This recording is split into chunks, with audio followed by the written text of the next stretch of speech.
नमस्ते, हाय, हेलो, कैसे हैं आप सब। चलिए कहानी शुरू करते हैं, जहाँ विकी अपने माता पिता की प्यार भरी बातें सुनकर खुश हो रहा था और थोड़ा परेशान भी, क्योंकि वो जो अपने पिता के साथ कार में जिस बारे में बात किया अपनी माँ को लेकर के, उसे सुनकर वो थोड़ा परेशान था।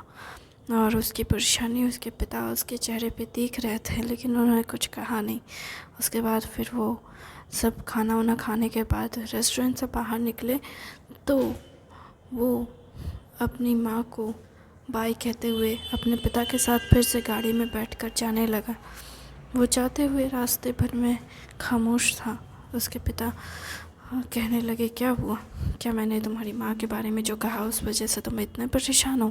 जिस पर वो कहता है, नहीं माँ, नहीं मतलब हाँ शायद थोड़ा सा, मतलब मैं सोच रहा था कि अगर अगर किसी ने माँ के साथ बदतमीज़ी की थी तो आपने उसे छोड़ कैसे दे दिया।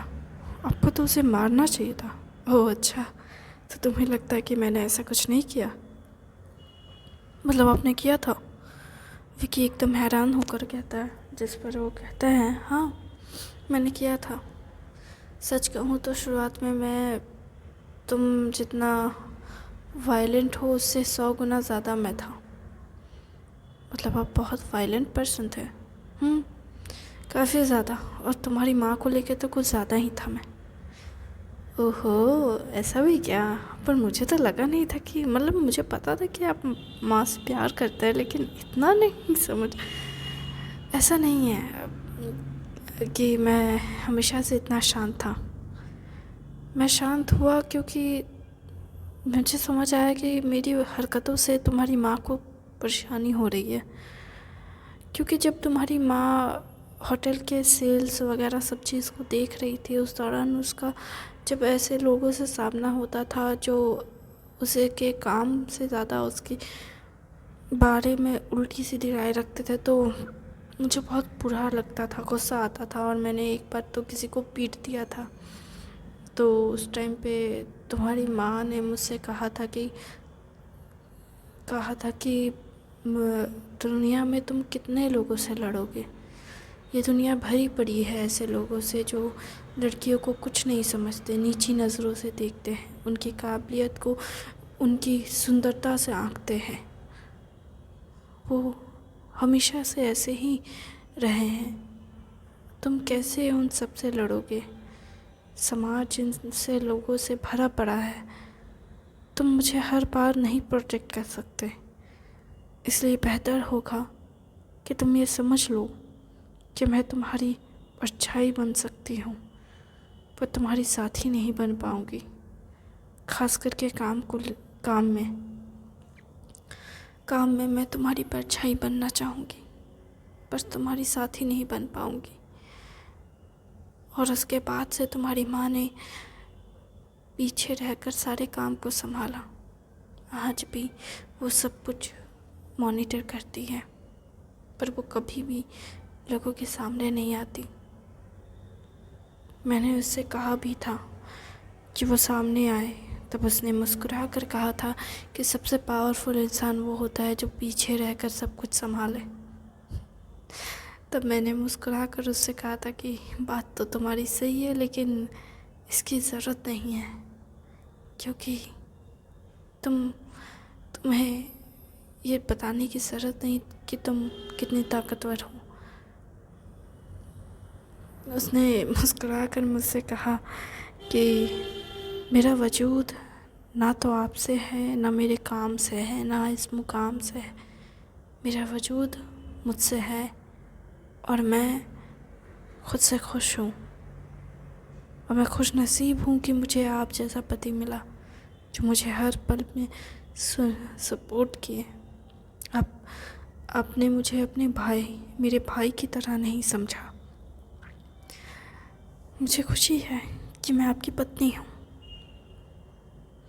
हाँ, मैं जानता हूँ कि वो ऐसा मेरा दिल रखने के लिए कहती है, लेकिन कहीं ना कहीं बात सही है। वो बहुत काबिल है, बहुत ज़्यादा। शायद मैं उसकी काबिलियत से भी बहुत कम हूँ, लेकिन फिर भी मैं उसे तभी वो अपने काम की जगह पे वापस आ चुके होते हैं। तभी वो अपने बेटे से कहते हैं कि तुम्हें अब हमारी फ़िक्र करने की ज़रूरत नहीं है। वैसे भी तुम्हारी माँ बहुत स्ट्रॉन्ग है।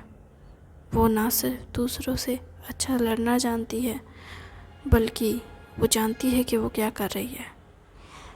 और वैसे भी कहीं ना कहीं मुझे भी कभी लगा था कि वो जो इंसान सब कुछ संभाल सकता है वो कुछ वक्त के लिए कमज़ोर पड़ गया है। लेकिन जैसे ही मैं बीमार पड़ा, तुम्हारी माँ एकदम से स्ट्रांग बनकर सबके सामने आई। वो अकेले फिर से सब कुछ संभालने के लिए तैयार हो गई और आज भी वो सब कुछ संभाल रही है। मैं तो छुट्टी मार रहा हूँ। सच कहूँ तो मेरा यहाँ आने का कोई इरादा नहीं था, पर तुम्हारी माँ को तुम्हारी फ़िक्र थी और मुझे बस तुम्हें ये बताना था कि मैं छुट्टी पे हूँ, मैं वेकेशन मनाने आया हूँ। अच्छा, तो फिर आप काम क्यों कर रहे हैं? क्या करूँ, आदत से लाचार इंसान हूँ। हमें काम ना मिले तो हम परेशान हो जाते हैं। हमें काम चाहिए चाहिए। अब 60 साल की उम्र में भी हमें काम ना मिले तो हमें लगता है जैसे किसी ने हमारी ज़िंदगी से एक दिन पूरा गायब कर दिया। हमें काम चाहिए, हम नहीं रह सकते हैं काम के बिना। वैसे तो तुम्हारी माँ भी काम के बिना नहीं रह सकती, इसलिए वो सारा दिन घर में इधर उधर काम करती रहती है। उसे भी कुछ ना कुछ चाहिए होता है और ना कुछ मिले तो किताबें पढ़ पढ़ के किताबों का ढेर बनाती रहती है। मैं तो कभी कभार सोचता हूँ कि वो इतनी किताबें पढ़ कैसे लेती है, मुझसे ना हो पाता है। पहले जब हम उसे पढ़ने के लिए कहते थे तब वो मुंह बनाती थी, और अब जब से उसने कंपनी संभालना शुरू किया, उस टाइम पे जब पढ़ना शुरू किया, तब से लेके अब तक उसने इतनी किताबें पढ़ ली, इतनी किताबें पढ़ ली कि शायद मैं सोच भी नहीं सकता कि वो इतनी किताबें पढ़ कैसे लेती है। उसे क्या मज़ा आता है इतनी किताबें पढ़ने में, मुझे समझ नहीं आता। आप भी पढ़ा करो, दिमाग खुलेगा। तुम कहना क्या चाहते हो? हाँ, कि मेरा दिमाग बंद है? ऐसे ही मैंने इतनी बड़ी कंपनी खोल दी, ऐसे ही इतना बड़ा होटल चेन है मेरा। नहीं, इसके लिए दिमाग की ज़रूरत नहीं होती है, वो इंसान सीखते सीखते सीख जाता है। दिमाग की ज़रूरत होती है इसे मैनेज करने के लिए। हाँ, तो मैं मैनेज करता हूँ ना। अच्छा, आप मैनेज करते हो कि माँ मैनेज करती है? अच्छा, तो तुम अब अपनी माँ का साइड लोगे? मेरे बेटे हो मेरे, समझे? अच्छा, पर मैं तो जानता हूँ कि मैं अपने माँ के कोख से जन्म लिया, आपके कोख से तो नहीं। बकवास बंद करते हो या तुम्हें पीटूँ मैं? अच्छा, ठीक है। अच्छा, कार पार्क करके जल्दी आना, ठीक है? मुझे थोड़ा तुमको कुछ बताना है। एक्चुअली मुझे पता नहीं था कि यहाँ का मौसम इतना जल्दी जल्दी बिगड़ता है, तो मुझे पता चला कि यहाँ पे लकड़ियों का काम ज़्यादा बेहतर तरीके से होता है, जिससे अच्छे से घर डेकोरेट भी किया जाता है। मार्केट से डेकोरेशन का सामान भी लाना है। होटल का काम ऑलमोस्ट ख़त्म होने को आया है। ठीक है, ठीक है, मैं आता हूँ, देखता हूँ आपकी क्या और मदद कर सकता हूँ। वैसे तो अभी भी 6-7 महीने से ज़्यादा वक्त लगेगा। तुम यहाँ रहोगे या फिर घर आओगे? चाहो तो घर आ सकते हो, मैनेजर को काम बता दूँगा। नहीं नहीं, मैं 6-7 महीने यहाँ रह लूँगा, आप और मम्मा जा सकते हो। ठीक है, तुम्हारी मर्ज़ी। तुम्हें अगर यहाँ रहने में कंफर्टेबल फ़ील हो रहा है तो तुम रह सकते हो, और नहीं तो फिर आ जाना। ठीक है, मैं आ जाऊँगा एक बार के लिए। ठीक है। वैसे मुझे एक बात पूछनी थी आपसे। क्या आप माँ से प्यार करते हैं? हाँ, बिल्कुल। ठीक है। वैसे ये सवाल क्यों पूछा? वो एकदम से वापस आ जाने लगते हैं, फिर वापस आकर पूछते हैं, जिस पर वो कहता है बस ऐसे ही पूछा। देखो बेटा, ज़िंदगी में प्यार बहुत खूबसूरत चीज़ होती है, बहुत किस्मत से किसी को मिलती है। अगर मिल जाए तो उसे थामे रखना, वरना ज़िंदगी भर पछताओगे और ज़िंदगी भर रिग्रेट करोगे। इसलिए हमेशा प्यार की शुरुआत हमेशा ऐसे करना जैसे कि ज़िंदगी तुमसे मिल रही हो। अच्छा, तो आप माँ को अपनी ज़िंदगी मानते हैं? हाँ, बिल्कुल। सच कहूँ तो मेरे इंसिडेंट के समय मेरे दिल में सिर्फ एक ही ख्याल था कि मेरे बिना तुम्हारी माँ का क्या होगा। मुझे किसी और की परवाह नहीं, बस मेरे प्यार की परवाह थी। मैं मेरे प्यार को दर्द में नहीं देख सकता। चाहे कुछ भी हो जाए, मेरा प्यार हमेशा मुस्कुराता रहे, यही मेरी ख्वाहिश है। समझ आई बात? ठीक है, मैं समझ गया। अगर समझ आ गई तो हमेशा अपने प्यार को संभाल के रखना, और अगर कोई और तुम्हारी नज़र में है, मतलब तुम्हारे ज़िंदगी में तुम्हारा प्यार आ चुका है, तो हमसे ज़रूर मिला देना, हम भी तो देखें मेरे बेटे का प्यार कैसा है। पापा बस कीजिए, मेरी ज़िंदगी में कोई लड़की नहीं है, और वैसे भी मैंने अपनी ज़िंदगी भर पढ़ाई में ही निकाल दी आपकी वजह से। ये पढ़ लो, वो पढ़ लो, बिज़नेस मैनेजमेंट सीख लो, ये इसमें ऑनर्स कर लो, उसमें ये कर लो, बिज़नेस के लिए ये करना वो करना सब सही है। आपके चक्कर में मैंने सिर्फ पढ़ाई ही की है, और माँ ने तो सिर्फ मुझे किताबों का ढेर गिफ्ट किया है, ढेर सारे, हर साल ये पढ़ लो बेटा, वो पढ़ लो। और जब मेरी पढ़ाई ख़त्म हुई, उस उम्र तक मैं कॉलेज में आखिरी साल में मेरी माँ ने मुझे लव स्टोरी की किताब भेजी थी, पता है आपको? क्या तुम्हारी माँ ने? हाँ, उन्होंने। पता है, उस लव स्टोरी की किताब के एंडिंग पेज में लिखा हुआ था, अगर कोई लड़की मिल जाए जिसके लिए तुम्हारा दिल धड़के, तो उसे हमारी बहू बनाने के ख्याल में एक बार गोते ज़रूर लगा लेना। टाइम पास करने के बारे में तो कतई मत सोचना, वरना तुझे कूट डालूंगी। क्या सच में तुम्हारी माँ ने तुम्हें ये दिया? अरे मत कहिए पापा, मुझे तो लगता है मेरी माँ इस दुनिया की सबसे ज़्यादा क्या बोलते हैं उसको, वो जो ये करते हैं, आपकी भाषा में कहा जाए तो परेशानी। तुम्हारी माँ तुम्हारे लिए परेशानी पैदा करती है? नहीं, पर ना वो कभी कभार छोटे बच्चों जैसी हरकतें करती है। हाँ, तो ये तो अच्छी बात है। हाँ, मुझे तो तुम्हारी माँ का बचपना वाला साइड देखे हुए सालों हो गए। क्या? तुम्हें पता है, जब लड़कियाँ बच्चों जैसी हरकतें करें ना, तो समझ लो कि आपकी ज़िंदगी में सबसे ज़्यादा खुशी और बाहर उसी वक्त है। क्यों? तुम्हें पता है, जब तुम्हारी माँ और मेरी शादी हुई, उसके कुछ टाइम बाद तुम्हारी माँ ना छोटे बच्चों जैसा बर्ताव करती रहती थी, लेकिन धीरे धीरे वो बर्ताव कम हो गया काम के चक्कर में। वो सारे टाइम काम में डूबी रहती थी। काम, तुम्हारा ख्याल रखना, यही सब। जब तक तुम पैदा नहीं हुए थे तब तक तुम्हारी माँ बच्चे जैसी थी, और अब तुम जैसे बच्चे को जन्म देने के बाद वो बचपना छोड़ चुकी है, और मुझे समझ नहीं आता कि मैं उसके बचपने को कैसे वापस लेकर आऊँ। वो पहले कितने क्यूट तरीके से मुझसे कहती थी कि मेरे लिए चॉकलेट लेकर आ जाओ। हाय, आपको ये पसंद है? सच कहूँ तो हाँ, पहले मुझे ये पसंद उतना नहीं था, लेकिन अब जब वो नहीं करती है तो मुझे थोड़ा अजीब लगता है। मुझे अच्छा लगता है जब वो ऐसे डिमांड करती है, जब ऐसे, अभी ऐसा लगता है जैसे कि उसे मुझसे कुछ चाहिए ही नहीं। और जब आपको किसी से कुछ चाहिए नहीं होता है ना, तब समझ आता है कि आपकी वैल्यू ज़ीरो है। जब कुछ चाहिए होता है ना, तो लगता है जैसे कि हाँ, आप वैल्यूबल हो।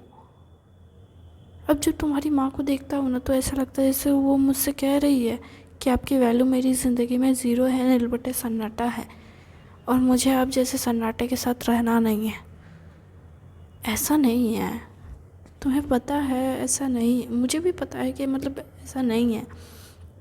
वो कभी भी मुझे नहीं छोड़ सकती, क्योंकि वो मुझसे बहुत प्यार करती है। लेकिन वो जो छोटी छोटी ख्वाहिशें होती है ना, ये ला कर दो, वो ला कर दो, ऐसे कर दो, वैसे कर दो, वो जैसे कभी कभार कम हो गई है। मुझे लगता है शायद मुझे और थोड़ा उसे टाइम देना चाहिए। तो फिर आप जाइए, माँ के साथ वक्त गुजारिए। तो तुम ये सब संभाल लेना। मैंने तुम्हारे अंकल के ऊपर निर्भर करते हुए उन्हें तुम्हारे शिव अंकल को मतलब वो मुंबई का ब्रांच संभालने के लिए दे रहा हूँ। और मैं तुम्हारी माँ के साथ कुछ वक्त के लिए मनाली जा रहा हूँ। अच्छा, तो माँ के साथ मनाली घूमना? हाँ, मैं सोच रहा हूँ कि यहीं से लेकर चला जाऊँ और यही कहने तुम्हारे पास आया हूँ। अच्छा, तो आप यहाँ पे इसलिए आए हो? हाँ, कहा जाए तो इसलिए ही आया हूँ। सोच रहा हूँ कि तुम्हारी माँ को यहाँ से दूर लेकर चला जाऊँ कुछ वक्त के लिए। हाय मेरे पापा, कितने रोमांटिक हो ना आप। आपसे मुझे रोमांस सीखना पड़ेगा लगता है। वैसे मेरी ज़िंदगी में तो अभी तक कोई आई नहीं है। झूठ कह रहे हो, लगता तो है कि कोई आया है। अरे कोई नहीं है माँ पापा। हाँ, पर मेरा दिल कह रहा है कि कोई तो है जो तुम्हारे दिल को धड़का रही है। ये चाहे वो प्यार से हो, चाहे गुस्से से हो, या चाहे नफ़रत से हो। ये बात सोचकर विकी ख्यालों में जैसे खो जाता है उस भूतनी की यादों में जिसने उसे इरिटेट कर रखा था। वो याद करता है कि कैसे दरवाज़ा नॉक करते वक्त वो सवाल पे सवाल किए जा रही थी कि क्या तुम्हारी गर्लफ्रेंड है? अगर तुम्हारी गर्लफ्रेंड है तो तुम क्या अपनी गर्लफ्रेंड। वो इतने सवाल कर रही थी, इतने सवाल कर रही थी कि वो इरिटेट हो चुका होता है कुछ वक्त के लिए, लेकिन फिर भी वो उस प्यार भरे सवालों में उलझना पसंद कर रहा था और वो खुश हो रहा था जैसे। और उसकी खुशी उसके चेहरे पे झलक उठी और उसके पिता कह बैठते हैं, मतलब कोई तो है जिसने मेरी बेटी के दिल को धड़काया है। नहीं पापा, कोई नहीं है, ऐसा कोई नहीं है जो मेरे दिल को धड़का सके। आपको पता है ना, मेरे स्टैंडर्ड बहुत हाई है। अच्छा, तुम्हारे स्टैंडर्ड हाई है? तो इतने स्टैंडर्ड हाई रखकर कैसे हाई स्टैंडर्ड वाली लड़की चुन रहे हो? कहीं भूत वूत तो नहीं चुन ले के आ जाओगे? क्योंकि क्या पता तुम्हारे स्टैंडर्ड इतने हाई हो कि इंसानों के बीच में वो स्टैंडर्ड के इंसान मिले ही ना। पापा आप भी ना कुछ भी बोलते हो। मुझे भला भूतों से कैसे प्यार हो सकता है? हाँ, कोई भूतनी आ गई तुम्हारी ज़िंदगी में तो क्या होगा, प्यार व्यार तो हो ही सकता है। पापा प्लीज़, ऐसे कैसे मुझे प्यार हो जाए किसी से? प्यार होना इतना आसान थोड़ी ना है, और मुझे नहीं लगता कि मुझे किसी से इतना प्यार होगा कि मैं अपने स्टैंडर्ड को लो कर दूँ। ठीक है बेटा।